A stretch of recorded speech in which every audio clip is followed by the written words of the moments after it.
आप देख रहे हैं हमारा YouTube चैनल दी सच्चा भारत और आज के इस बुलेटिन में आपका स्वागत है। सच्चा भारत में सबसे पहले आप देखेंगे स्थानीय व जिले के समाचार, फिर देखेंगे राज्य व राष्ट्र के समाचार। AEN ने किसान से मांगी रिश्वत, ACB ने रंगे हाथों दबोचा।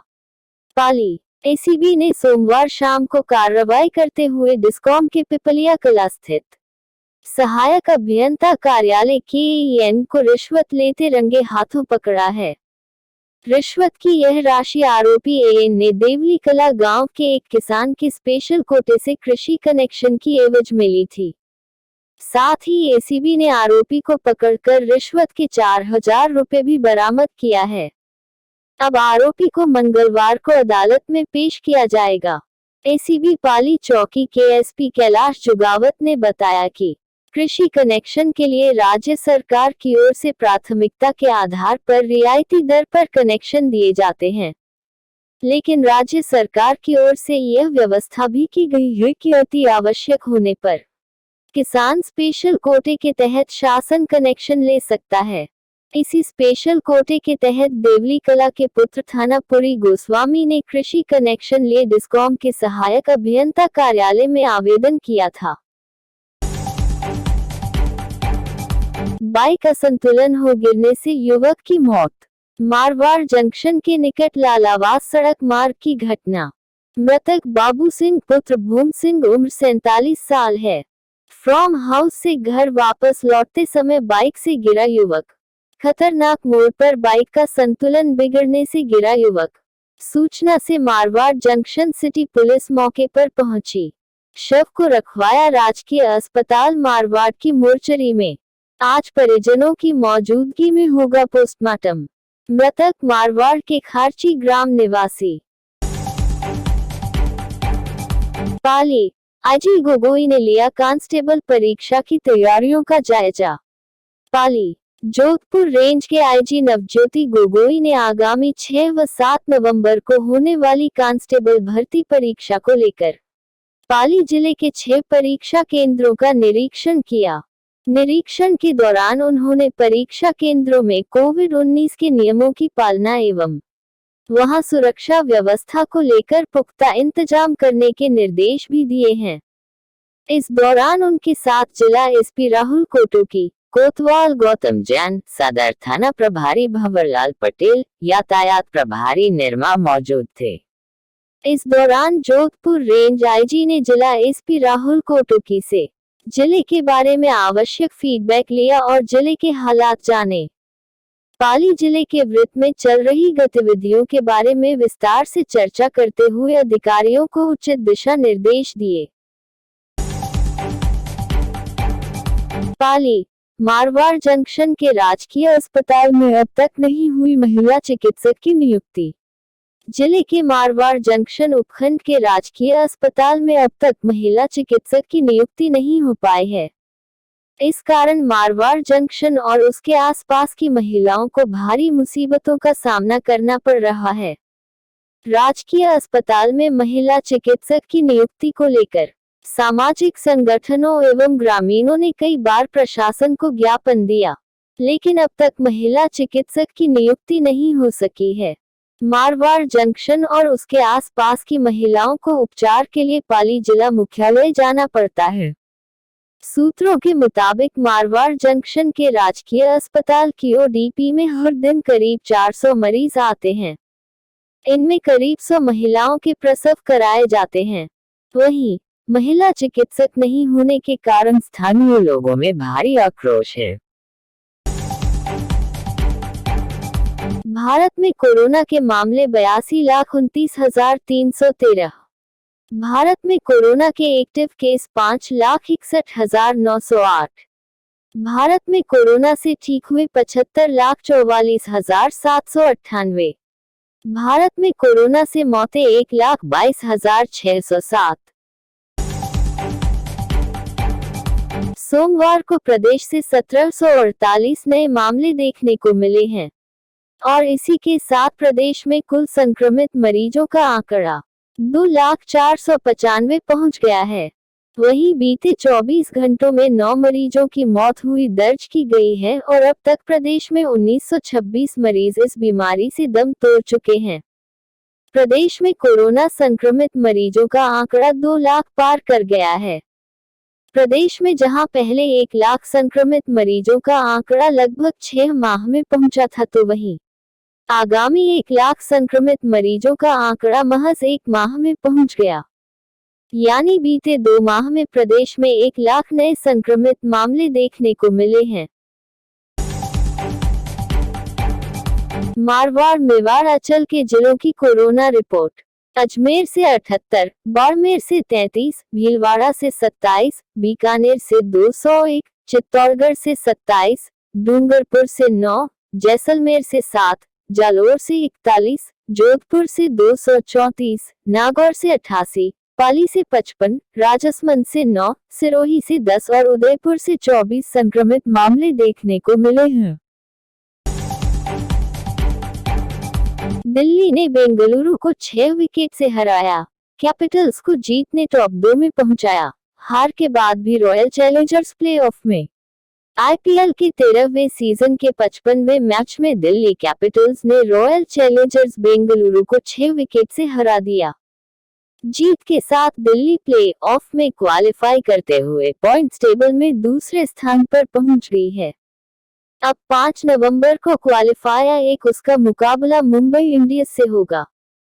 वहीं हार के बाद भी बेंगलुरु प्ले ऑफ में जगह बनाने में कामयाब हुई और वह नंबर 3 पर काबिज है। अबू धाबी में टॉस हारकर बल्लेबाजी करते हुए बेंगलुरु ने 153 रन का टारगेट दिया था। इसके जवाब में दिल्ली ने 19 ओवर में 4 विकेट पर 154 रन बनाकर मैच जीत लिया। अजिंक्य रहाणे ने लीग में अपनी 28वीं 50 लगाते हुए 60 रन बनाए। शिखर धवन ने लीग में अपनी 40वीं 50 पूरी की और 54 रन की अहम पारी खेली। दोनों के बीच दूसरे विकेट के लिए 88 रन की पार्टनरशिप हुई। वहीं बेंगलुरु के शाहबाज अहमद को 2, मोहम्मद सिराज और वॉशिंगटन सुंदर को 1-1 विकेट मिला। सच्चा भारत में नियमित देखिए मध्याह्न में लंच ब्रेक न्यूज एवं रात्रि में डिनर ब्रेक न्यूज। अजमेर, घर में घुसकर नकदी और जेवरात लूटे फिर महिला को उतारा मौत के घाट। अजमेर, रामगंज थाना एरिया में लूट के साथ साथ हत्या का मामला भी सामने आया है।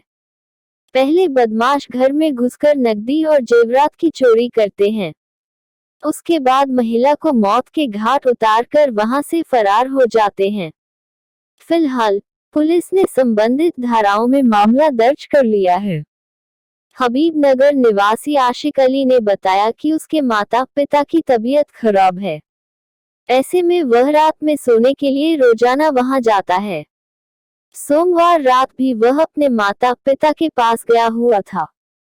जब सुबह आया तो उसकी पत्नी अचेत हालत में पड़ी हुई मिली। जब तक उसे अस्पताल ले जाया जाता तब तक उसकी मौत हो चुकी थी। बदमाशों ने महिला का मंगलसूत्र, कान के टॉप्स और पायजेब लूटी है। बिहार में 94 सीटों पर वोटिंग लाइव, दूसरा चरण। तेजस्वी, तेज प्रताप और राबड़ी देवी ने पटना में वोट डाला। 9 बजे तक 7% वोटिंग। कोरोना के चलते चुनाव आयोग ने वोटिंग का समय 1 घंटे बढ़ाया है। 94 में से 86 सीटों पर सुबह 7 से शाम 6 बजे तक वोट पड़ेंगे। बाकी बची 8 सीटों पर सुबह 7 से 4 बजे तक ही वोटिंग होगी। इसमें तेजस्वी यादव की राघोपुर सीट भी शामिल है। जिन 94 सीटों पर वोटिंग हो रही है, 2015 में उनमें से 50 सीटें जदयू और भाजपा ने जीती थी। 33 सीटों पर राजद को जीत मिली थी। पार्टी के लिहाज से देखें तो 2015 में सबसे ज्यादा 33 सीटें राजद को, 30 सीटें जदयू को और 20 सीटें भाजपा को मिली थी। गुर्जरों ने भरी हुंकार, बोले आर पार की लड़ाई के लिए तैयार। सरकार को दिया 24 घंटे का अल्टीमेटम। अजमेर, मांगली आवास में गुर्जर समाज ने महापंचायत कर अजमेर भीलवाड़ा नेशनल हाईवे को जाम कर दिया। कल्पवृक्ष धार्मिक स्थल से समाज के लोग रैली निकालते हुए हाईवे तक पहुंचे। नेशनल हाईवे पर आरक्षण की मांग को लेकर गुर्जर समाज के लोगों ने जाम लगा दिया। करीब 1 घंटे तक जाम रहने से सड़क के दोनों ओर वाहनों की लंबी कतारें लग गईं। गुर्जर समाज को आंदोलन के दिशा निर्देश देने के लिए बनाई गई कोर कमेटी के सदस्यों ने उपखंड अधिकारी को 4 सूत्रीय ज्ञापन सौंपा। अजमेर की गुर्जर समाज के लोगों ने ज्ञापन के साथ ही सरकार को चेतावनी दी है कि 24 घंटे में सरकार ने उनकी मांगों को पूरा नहीं किया तो समाज के लोग हाईवे जाम करेंगे। अखिल भारतीय गुर्जर महासभा के प्रदेश उपाध्यक्ष हरि सिंह गुर्जर ने कहा कि बिना किसी राजनीतिक भेदभाव के अजमेर का गुर्जर समाज का हर एक व्यक्ति एक जाजम पर है और कर्नल किरोड़ी सिंह बैंसला के फैसले के साथ खड़ा है। गुर्जर आरक्षण आंदोलन समस्या का हल बातचीत से निकलेगा, पटरियों पर नहीं। रघु शर्मा, जयपुर। गुर्जर समाज के एक बार फिर आरक्षण की मांग को लेकर रेल की पटरी पर बैठ जाने और प्रदेश की कानून व्यवस्था एक बार फिर बिगड़ने की आशंका को देखते हुए राजस्थान विधानसभा में सरकार की ओर से गुर्जर आरक्षण को लेकर उठाए जा रहे प्रयासों के बारे में मंत्री रघु शर्मा ने सदन में जवाब पेश किया। रघु शर्मा ने कहा कि राजस्थान में कांग्रेस की सरकार है और हमने गुर्जर आंदोलन में कभी गोली लाठी नहीं चलाई। हमेशा शांतिपूर्वक तरीके से उनकी समस्याओं को सुनकर आंदोलन को समाप्त करने का प्रयास किया। अफगानिस्तान में फायरिंग, काबुल यूनिवर्सिटी पर हमला, बुक फेयर देख रहे बच्चों पर आतंकियों ने गोलियां बरसाई, 20 की मौत।